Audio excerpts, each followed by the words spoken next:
Hey guys, कैसे हो आप लोग। होप आप लोग सब अच्छे होंगे।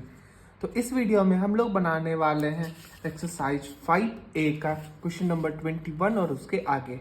हम लोग ऑलरेडी क्वेश्चन नंबर 20 और उसके पीछे का सारा क्वेश्चन बहुत इजी तरीके से पिछले वीडियोस में बना चुके हैं। तो चलिए इसी के साथ पढ़ते हैं। क्वेश्चन नंबर 21 अपना क्या बोल रहा है। 21 बोल रहा है कि find the sixth term from the end of the AP. ये जो एपी दे रखा है 1714 से लेकर के -40 तक, इसका पीछे से जो छठवां टर्म है वो क्या होगा ये निकालना। ये सेम डुप्लीकेट क्वेश्चन है क्वेश्चन नंबर 20 का जो हम लोगों ने पिछली वीडियो में बनाया था। तो क्वेश्चन नंबर 21 के लिए इसका एपी लिख लो। एपी है 17, 14, 11 -40। ठीक, तो इसके लिए ना लास्ट टर्म क्या है, इसका लास्ट टर्म में -40 और एन पीछे से कितना टर्म निकालना है, सिक्स्थ निकालना है, 6। और क्या कहते हैं, डिफरेंस निकालना है। डिफरेंस तो अपने को सीधा पता है कि सेकेंड टर्म है 14 माइनस फर्स्ट टर्म है 17, माइनस नहीं है 17 है, तो ये हो जाएगा -3। इसके लिए फॉर्मूला क्या हो जाता है ना कि L minus N N N N -1 और D। सिंपल हम पिछले वीडियो में बनाए थे कि A प्लस जैसे करते हैं ना, तो इसमें L माइनस करते हैं। तो L है -40 और माइनस और n-1, तो मतलब 6 -1 और D हो जाएगा -3। बस इसको सॉल्व कर देना। -40 माइनस और ये कितना हो जाएगा, 5 3 -15, तो -40 माइनस माइनस +15, तो ये हो जाएगा कितना, -40 +15 25, वो भी माइनस का, तो -25 हो गया। मतलब जो आखिरी से जो छठवां टर्म हो जाएगा वो हो जाएगा अपना -25। यही हो जाएगा आपका क्वेश्चन नंबर 21 का सॉल्यूशन, बहुत इजी तरीके से। इसी के साथ बढ़ते हैं क्वेश्चन नंबर 22 के तरफ। 22 क्या बोल रहा है ना कि is 184 a term of AP 7 3 7 11 15। ये जो एक AP दे रखा है 3 7 11 15, क्या उसमें से आगे चल के 184 एक टर्म आएगा? अगर आएगा तो हम लोग को पता करना आएगा या नहीं आएगा, बस यही काम कर रहा है।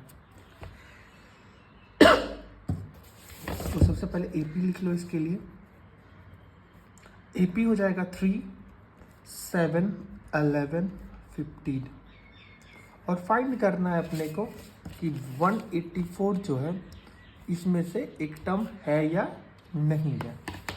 तो सिंपल इसके लिए यही फॉर्मूला लगा देंगे, Tn equals to A plus n -1 और D। और इसके लिए A कितना हो जाएगा, A फर्स्ट टर्म 3 हो जाएगा, D हो जाएगा 7 -3 इक्वल्स टू कितना हो जाएगा 4।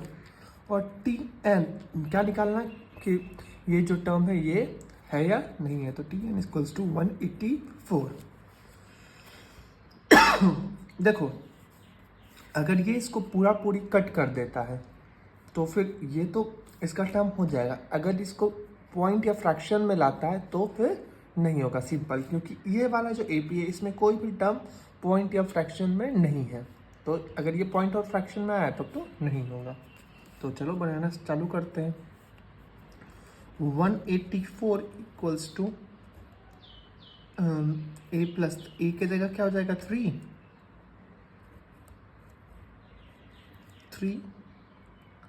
प्लस n-1 और ये हो जाएगा D कितना हो जाएगा 4।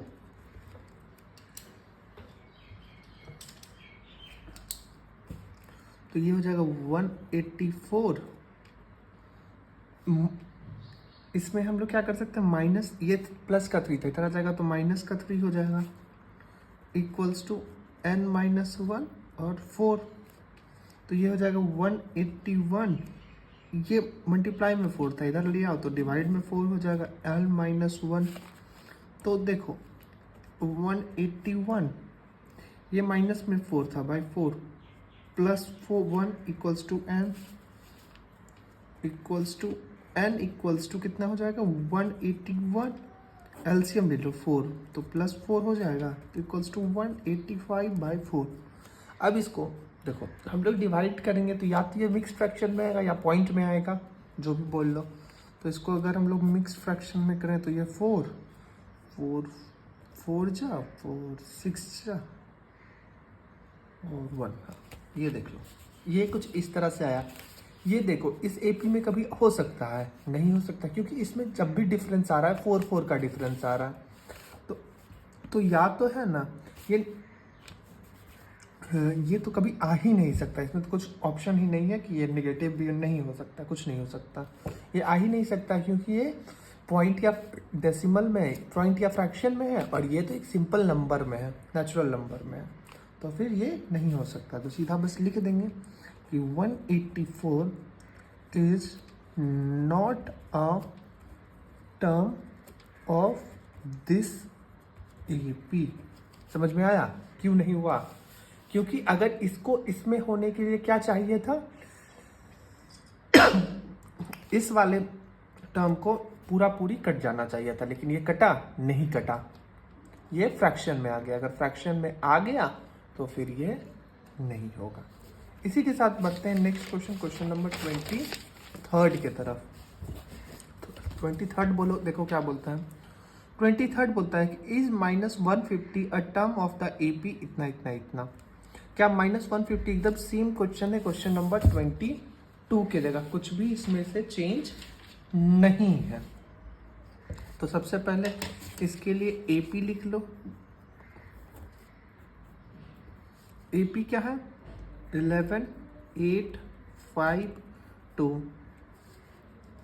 तो सबसे पहले लेट कर देंगे, let -150 be the term of this AP.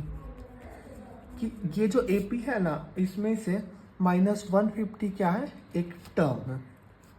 तो फॉर्मूला क्या होता है, T N equals to A plus N minus 1 और डी, जहाँ पे ए कितना हो जाएगा, ए हो जाएगा 11 के बराबर, और डी जो हो जाएगा, डी हो जाएगा 8 माइनस 11 इक्वल्स टू -3। और टी एन निकालना है क्या, -150। तो फिर T N equals to -150 equals to 11 plus N minus 1। तो n -1 और डिफरेंस कितना हो जाएगा -3 का। तो -150 माइनस 11 इक्वल्स टू n -1 और ये मल्टीप्लाई में -3। तो ये कितना हो जाएगा -161, ये डिवाइड में आ जाएगा -3 इक्वल्स टू n -1।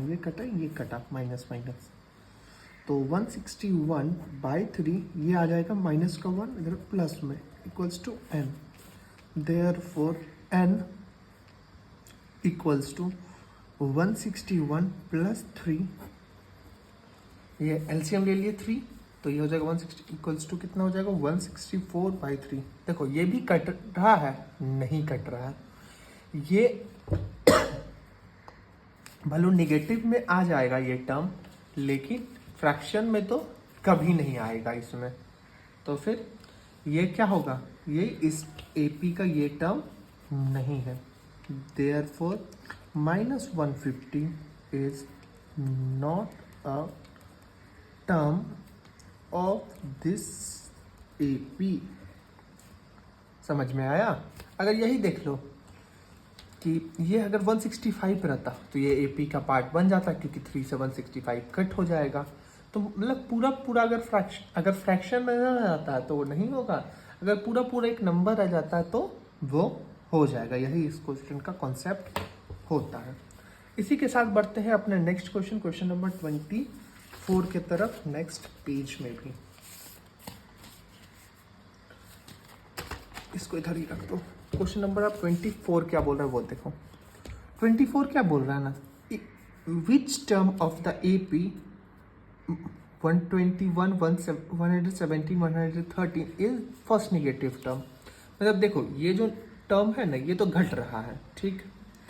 121, 117, 100 तो कहीं ना कहीं जाके तो ये निगेटिव बनेगा। तो यही पूछ रहा है जो पहला निगेटिव टर्म आएगा वो कितनावां टर्म होगा, 10वां टर्म होगा, 20वां टर्म होगा, 50वां टर्म होगा, कितनावां टर्म होगा जो पहला निगेटिव बन जाएगा। तो यही निकालना है अपने को। तो अरे अरे लाइट कहाँ चला गया। तो फिर देखो कैसे इसको करेंगे। इसके लिए भी बहुत इजी ट्रिक है, कुछ भी आपको अलग दिमाग नहीं लगाना है। Question number 24। तो सबसे पहले इसका एपी लिख लो। इसका एपी क्या बोल रहा है ना कि 121, 117, 113। तो टी एन का फॉर्मूला अब आप बताओ मेरे साथ। अब हम नहीं बता रहे हैं, अभी तक तो आपको पूरा एकदम याद हो गया होगा। T N 0। अब देखो ये हो गया। हम लोग क्या मानेंगे, ये जो टर्म आएगा ना ये 0 से छोटा होगा। 0 से छोटा क्या हो सकता है, नेगेटिव आएगा। तो यही हम लोग मान लेंगे। तो जो ये टर्म है ना ये 0 से छोटा है। और लेट कर लेंगे, let nth term be the first negative term.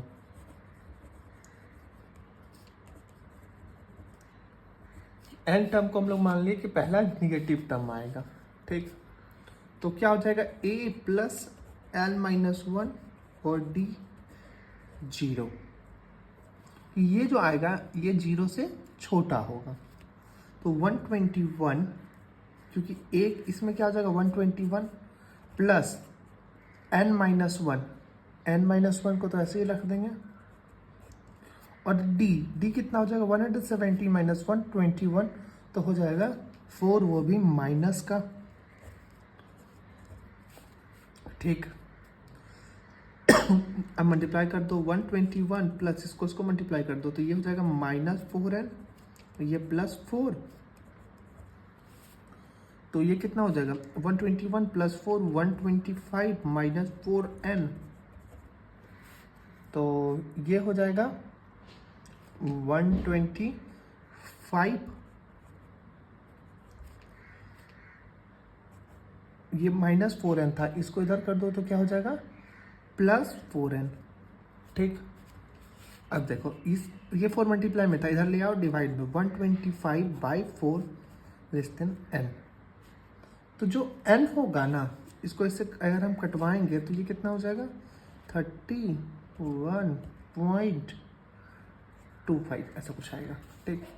तो जो पहला निगेटिव टर्म आएगा ना वो 31.25 आ रहा है। मतलब क्या 31 से बड़ा तो क्या होगा 32, तो 32 हो जाएगा। 32 will be the first negative term. यही हो जाएगा अपना क्वेश्चन नंबर 24 का इजी सा सॉल्यूशन। देखो मैं फिर से एक्सप्लेन कर देता हूँ ये क्वेश्चन को। टीएन जो है हम लोग बस फॉर्मूला लिख लिए। और क्या क्वेश्चन बोल रहा है कि निगेटिव होना चाहिए। तो निगेटिव कोई टर्म कब होता है, जब 0 से वो छोटा हो जाता है, ठीक। तो इसको मान लिए निगेटिव है। तो ये जो आएगा टीएन निगेटिव के बराबर होता है। टीएन किसके बराबर होता है, टीएन बराबर होता है a plus n minus 1 D के बराबर होता है। ये हम लिख लिए, इसको हम लोग सॉल्व कर दिए। तो n लिख लिए, n किससे छोटा, n है ना 31.25 तक। तो 31 टर्म जो होगा वो हो जाएगा आपका पॉजिटिव टर्म, और 31.25 है दिया हुआ। तो मतलब 32 जो 32nd टर्म जो होगा वो आपका निगेटिव टर्म हो जाएगा, क्योंकि 32nd टर्म में है ना n क्या हो जा रहा है, बड़ा हो जा रहा है। तो 32 हो जाएगा आपका निगेटिव टर्म। इसी के साथ बढ़ते हैं इस वीडियो के लास्ट क्वेश्चन की तरफ। क्वेश्चन नंबर 25 क्या बोल रहा है देखो, पढ़ते हैं क्वेश्चन नंबर 25 बोल रहा है ना कि which term of the AP 20, 19 whole 1/4, 18 whole 1/2, 17 whole 3/4 is the first negative term. एकदम डिट्टो क्वेश्चन है। किसका है डिट्टो, 20 नंबर 4 का। 24 जो हम बनाए थे उसी का सेम टू सेम क्वेश्चन है 25। तो सबसे पहले इसका AP लिख लेते हैं। अरे यार ये बार बार लाइट क्यों घूम जा रहा है। क्वेश्चन नंबर 25 लिख लो। पहले क्या बोल रहा है कि AP कितना है 20, 19 whole 1/4, 18 whole 1/2, 17 whole 3/4 and so on. ठीक है। अब चूंकि क्या बोला है फर्स्ट निगेटिव टर्म निकालने बोला है इसमें, तो हम लोग क्या करते थे फर्स्ट निगेटिव टर्म में। अब आप बताओ क्योंकि पिछला क्वेश्चन मैं बता चुका हूँ, तो सबसे पहले लेट कर लेंगे। Let n be the first negative term. n को हम लोग है ना फर्स्ट निगेटिव टर्म माने हैं। ठीक है। तो इस केस में a कितना हो जाएगा, a हो जाएगा आपका 20, d कितना हो जाएगा 19 होल 1/4 माइनस 20, तो ये हो जाएगा कितना 77/4 माइनस 20, तो ये हो जाएगा 4 माइनस 3/4 d हो जाएगा। तो फॉर्मूला लगा दो कि Tn जो होना चाहिए ना वो 0 से छोटा होना चाहिए, तभी वो निगेटिव आएगा। तो Tn का फॉर्मूला क्या होता a प्लस n-1 और d जो 0। तो a कितना है, a है 20 प्लस n कितना है, n तो अपना निकालना ही है, और d कितना है -3/4 लेस देन 0। तो 20 माइनस हो जाएगा -3/4 plus 3/4 less than 0। 20 plus 3/4 minus 3/4 ऐसा लिख सकते हैं ना n। इसका ले लो LCM, इसको बस आगे लिख दिया और इसको पीछे लिख दिया, इससे हम लोग का कोई दिक्कत नहीं है। इसको ऐसे लिख सकते हैं ना, LCM ले लो 4, तो ये हो जाएगा 80 प्लस 3, इसको ऐसे भेज दो उधर, तो -3/4n था ना, तो इधर हो जाएगा +3/4n, तो ये हो जाएगा 83/4। ये मल्टीप्लाई में था 3/4n के, तो इधर आ जाएगा तो डिवाइड में हो जाएगा, मतलब जो मल्टीप्लाई में था वो डिवाइड में, जो डिवाइड में था वो मल्टीप्लाई में, रेसिप्रोकल हो जाएगा। इक्वल्स टू n, ये कटा ये कटा, ये 3 से अगर इसको कटा तो 3 1 जा, 3 कितने बार में 2 बार में 7 बार में 0.6। आगे हमको कटाना ही नहीं है क्योंकि 27.6 आ गया, तो 27.6 के अगला टर्म क्या आएगा 28। ये समझ में आ गया, उतना नहीं भी कटाओगे तो भी आंसर तो आ ही गया ना अपना। तो हम लोग को बस लिख लेना है कि 28th term will be the first negative term. यही हो जाएगा अपना क्वेश्चन नंबर 25 का इजी का सॉल्यूशन। होप आपको इस वीडियो में सारे क्वेश्चंस 5 क्वेश्चंस जो हम लोगों ने किए बहुत इजी तरीके से समझ में आ गए होंगे। अगर कोई भी डाउट है तो आप हमको कमेंट करके पूछ सकते हो। अगर वीडियो अच्छा लगा हो तो लाइक कर देना और चैनल को सब्सक्राइब कर देना। मिलते हैं नेक्स्ट वीडियो में जहाँ पे हम लोग सॉल्व करेंगे क्वेश्चन नंबर 26 और उसके आगे का सारा क्वेश्चन। तब तक के लिए बाय।